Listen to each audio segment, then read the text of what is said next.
Seres de luz amados, bom dia. Gratidão vossas vidas, gratidão vossas essências divinas.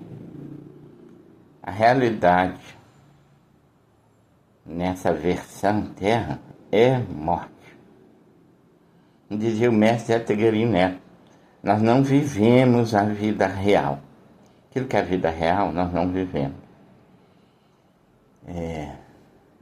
Mas eu não falava exatamente como não vivemos a vida real. Depois que eu comecei a escrever a série A Guerra Infinita, o Reino Fragmentado, eu comecei a ter vislumbres de como estamos mortos, né? E já tem até cientistas falando sobre essa morte, como é isso, né? Eu já peguei umas 2 matérias falando sobre isso. Então, se eu estou louco, não estou rasgando nota de 100 ainda, né? Essa loucura já está sendo embasada pela ciência. E fruto desse livro, dessa série, A Guerra Infinita, o Reino Fragmentado, a gente conseguiu escrever sobre o feminino, em resposta ao que você consegue, as forças contrárias a que você lembre quem realmente você é, se organizam e usam aí, vamos dizer, seres para manifestarem esse ataque, essa perseguição. Mas isso também ocorre internamente. Então, assim, é um momento em que eu estou fazendo o impossível para dentro dessa perseguição toda, trazer à baila o masculino. Trazer à baila o masculino. E às vezes vocês podem sentir minha falta, mas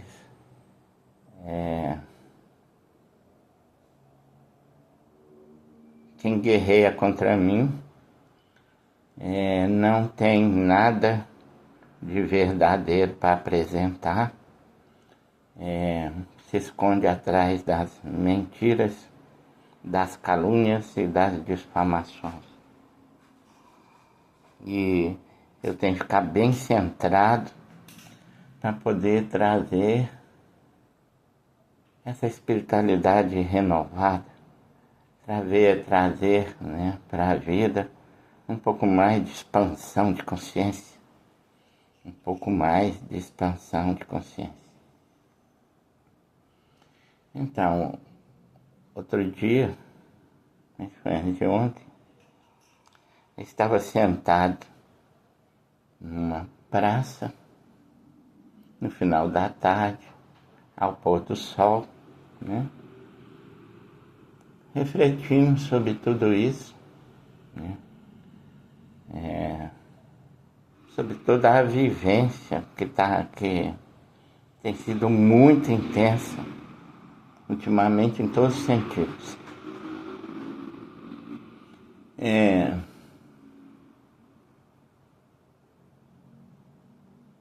E eu pensei, né? Me veio um pensamento que eu ainda não tinha o fermento para a massa desse bolo que chamam masculino.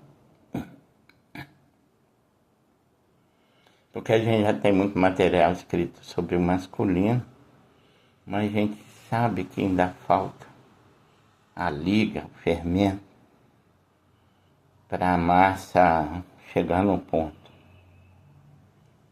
Aí pensando nisso, eu tive... que agora está acontecendo comigo assim, eu de olho aberto, vivenciando o que eu tenho que vivenciar, abre-se a visão clara. Quem é médium,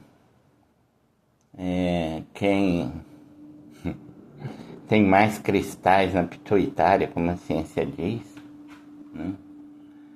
Ele vai saber o que eu digo, né? Quem tem a clarividência, a audiência, né?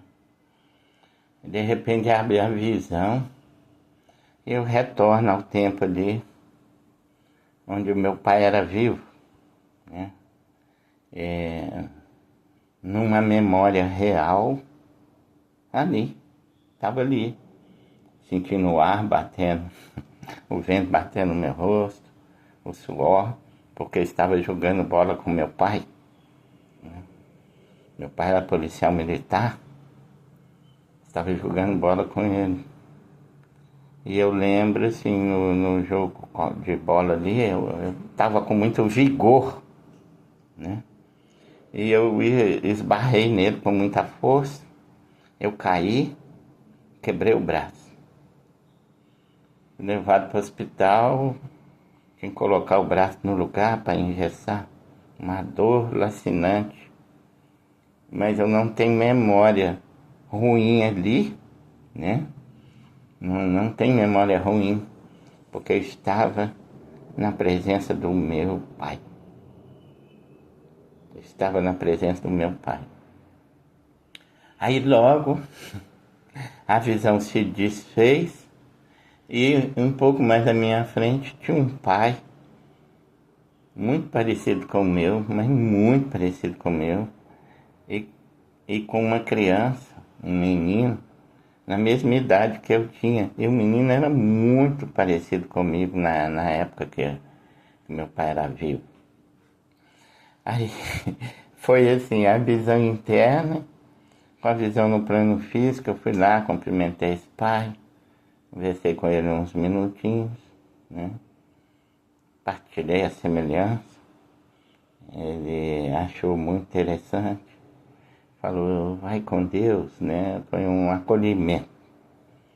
Então, aí veio claro para mim que esse masculino, ele precisa ter a visão, esse simbolismo do pai, né? Ele precisa ter esse simbolismo do pai. Teve uma época que, para homenagear os pais, eu escrevi um livro. Pai, você é assim. Como foi escrito esse livro? Eu peguei depoimento de filhos, mas na verdade foi filhos e filhas para falar do seu pai, para falar do próprio pai, né? E esse livro foi isso. O conteúdo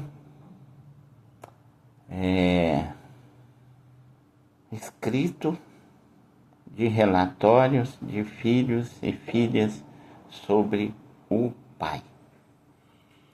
Então, nesse escaneamento do masculino, a gente precisa, para poder continuar, né, a descer esse material do plano interno, com a ajuda das hierarquias espirituais, estão pedindo que a gente rastreie o pai. A gente faça um rastreamento do pai. E nesse livro, um dos depoimentos mais emocionantes ali naquele livro foi o depoimento da minha filha mais nova, que tem as lembranças do plano interno, de como eu a encontrei e de como eu a trouxe para esse mundo. Eu nunca disse nada para ela, nunca. Porque eu queria que quando ela crescesse, ela tivesse as próprias experiências, a própria vivência de tudo, sem eu precisar, né, falar para ela. Então, assim, eu não tenho depoimento para postar, porque quando a Amazon implicou com o livro A Guerra de Órion, todos os livros da Amazon foram removidos e eu fiquei com pendrive e não tenho a mínima vontade de publicá-los novamente. Fiquei mesmo só com o livro A Guerra de Órion, que é um livro que vai acionar lembranças nas pessoas, lembranças mesmo, de vidas passadas, futuras, simultâneas, alternativas, multiverso, emaranhados quânticos. Não se trata de evolução, se trata de você lembrar. Por isso quando você encarna, cai sobre você véus de esquecimento. São os véus de esquecimento, para que o morto não lembre. Véus de esquecimento. Então você precisa lembrar. E o livro A Guerra de Órion te ajuda a lembrar. A série A Guerra Infinita, o Reino Fragmentado, te ajuda a lembrar quem você é, a sua história. Qual a sua história? Um ser sem história é morto. Cadê a tua história? Você vai contar uma história de 66 anos de vida, 70 anos de vida? Qual é a sua história? Você conhece a sua história? Não. Você caiu aqui de paraquedas, sem saber de onde veio, sem ter a noção de onde veio e sem ter a noção para onde você vai, se é que vai para algum lugar. Então, no rastreio desse livro masculino, a gente vai ter que aprofundar a questão do pai, né? Questão do pai. E eu tenho filhas, né? Eu tenho filhos, e eles, melhor que ninguém, sabem falar, né? Como é o comportamento do pai, como foi o comportamento do pai. E o depoimento da minha filha mais nova foi muito emocionante. Muito emocionante mesmo. E eu também, como membro do programa Famílias Acolhedoras, né? Eu tenho outras 2 filhas do coração que vieram para nós quando a gente se inscreveu no programa Famílias Acolhedoras, um programa federal com participação dos estados e municípios para acolhimento em crianças em situação de vulnerabilidade. E essa questão de vulnerabilidade, ela enquadra uma série de questões. Então, para quem me atira pedras nesse momento, no meu currículo, eu tenho 2 meninas, né, que veio para nós, morar na nossa casa, com mandado judicial, né, e ficaram conosco por 9 meses. Uma tinha 1 ano e meio, outra tinha 9, outra tinha 7. E Com 9 meses, o juiz determinou passar a guarda para uma tia. Passou um pouco, a tia pediu ajuda, nossa, e nós estamos nessa ajuda até o presente momento. Isso já se vai 8 anos, 7, 8 anos de contato com a família, de ajudar a família, né? Eu quero ver qualquer uma delas falar um a meu respeito contra mim, né? Então, quem me atira pedras nesse momento o faz por pura insanidade, né? Por pura insanidade. Não conhece a história deste pai. Não conhece a história deste pai, né? Que de coração acolheu muitos e muitas, né? Muitos e muitas. Eu não preciso aqui contar as histórias, né? E o que assim, a gente mais vê e viu ao longo dessa história de trabalho com vulnerável infelizmente é o pai distorcido, né? O pai irresponsável, o pai que foi em outra direção, né? Que manipulou o filho, o pai que manipulou o filho, né? A maioria, né, abandona a mãe, deixa ela ali, a sua própria sorte, e ainda manipula o filho contra a mãe. Ainda manipula o filho contra a mãe. Então, nesses anos de família acolhedora, nesses anos de participar das reuniões, ouvir os casos, trabalhar com esses casos, a gente teve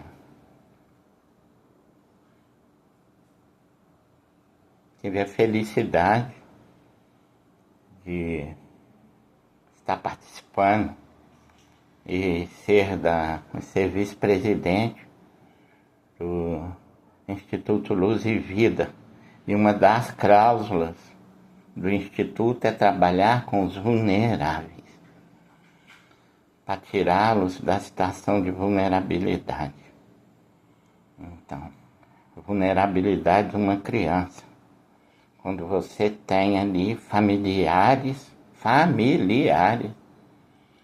que manipulam a criança.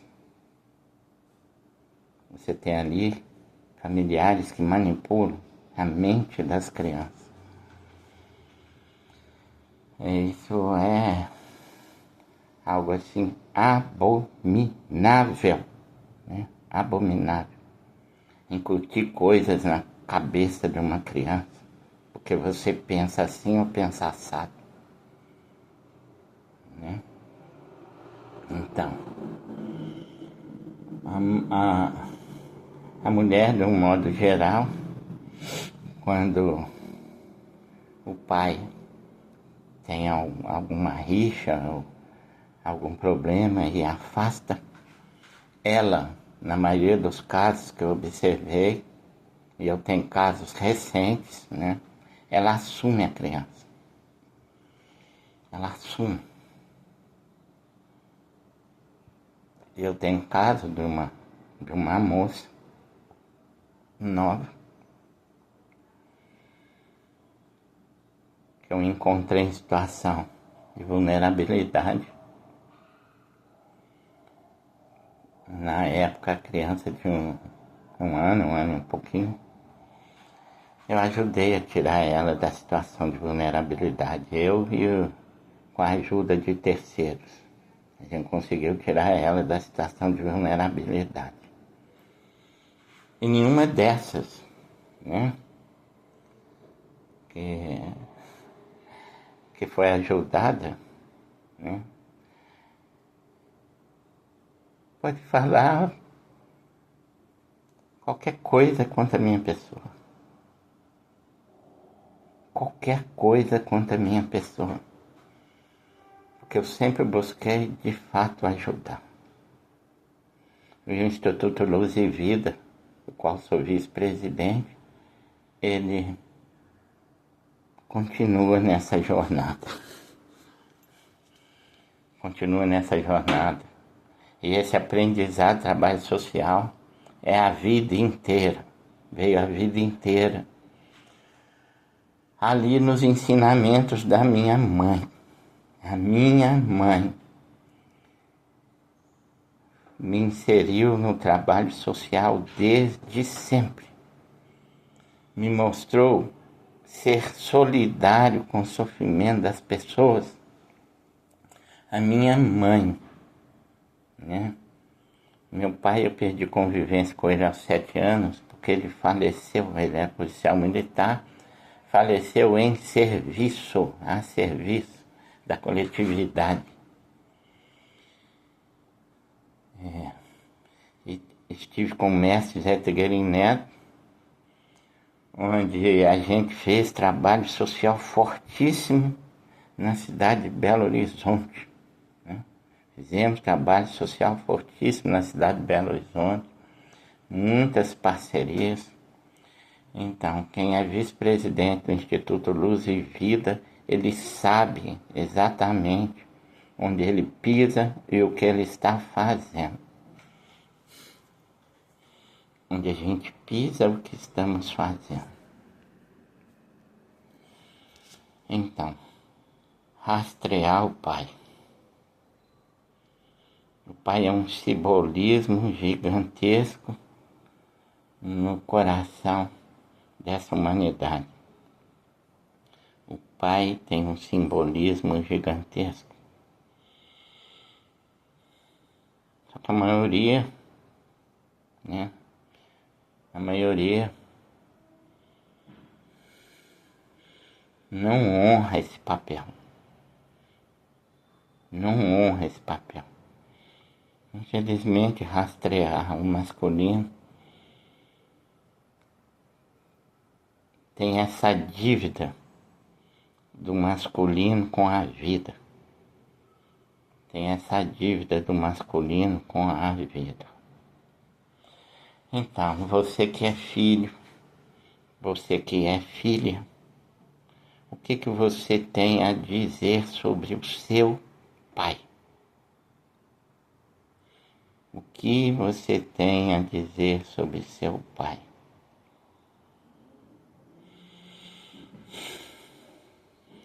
Uma certa ocasião,